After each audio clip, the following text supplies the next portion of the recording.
this 10th assembly, we are going to see real devolution of power and the essence why Nigerians have been asking for resource control.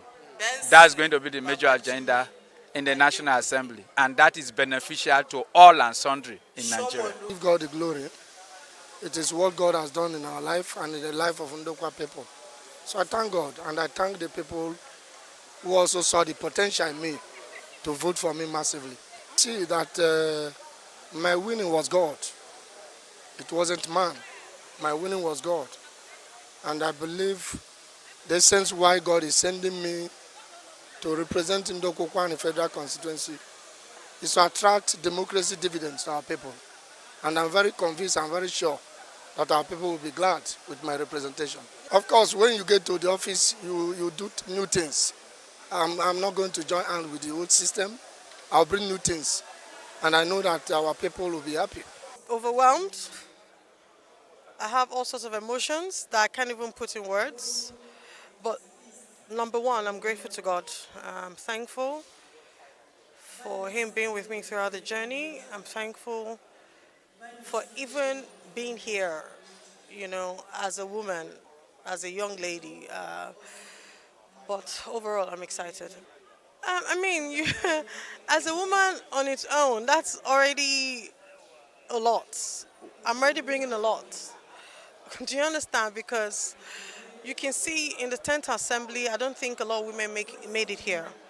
But of course, I'm sure a lot of women ran for the positions in their various constituencies.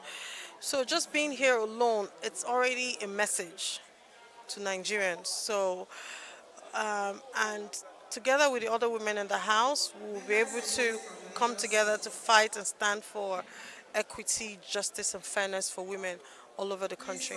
Well, a lot of things, most especially the peace and security for the country, and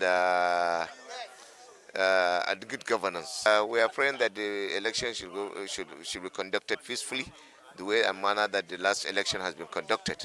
And I pray that Nigerians will come out and vote for the right candidates, and to make sure that we have a good compliance with the governance of this country. We are good policies, good laws that will specifically improve the lives of youths, because I'm a young man. In the history of my constituency, there was not any young person has clinched this seat except me, and I want to set a very high pedestal pest for the youth and to encourage youth in governance and legislative activities. I want to ensure that even in the principal officers, youth must get involved in it significantly by the grace of God. We all agree that powers come from God. And I believe God sees the heart of every contender. And I believe that God is going to reward each and every one of them according to what He has in His mind for the benefit and goodness and improvement, growth, economic development of this nation. We are coming in with people-centric ideas. We're interested in promoting the values of what Nigeria represents. We're interested in the area of education. We are coming up with bills that will improve on our health facilities. We're interested in infrastructure development. We are tired of Nigerians leaving the shores of Nigeria because of poor policies and bad policies. So we are going to come up with ideas to interface with the executive to ensure that the policies that the executives are coming up and the budgetary system are in consonant with the wishes of Nigerians. The welfare of Nigeria should be paramount in every decision taken in Nigeria. And we look forward to placing Nigeria at the centerpiece. Nigeria is the centerpiece of African foreign affairs. I'm interested in seeing Nigeria in the global map, and the legislative arm of that can play that role in the parliamentary system, because we have a commonwealth system of arrangement, and we can do better in any way, especially in foreign affairs. What we want to get right is Nigeria.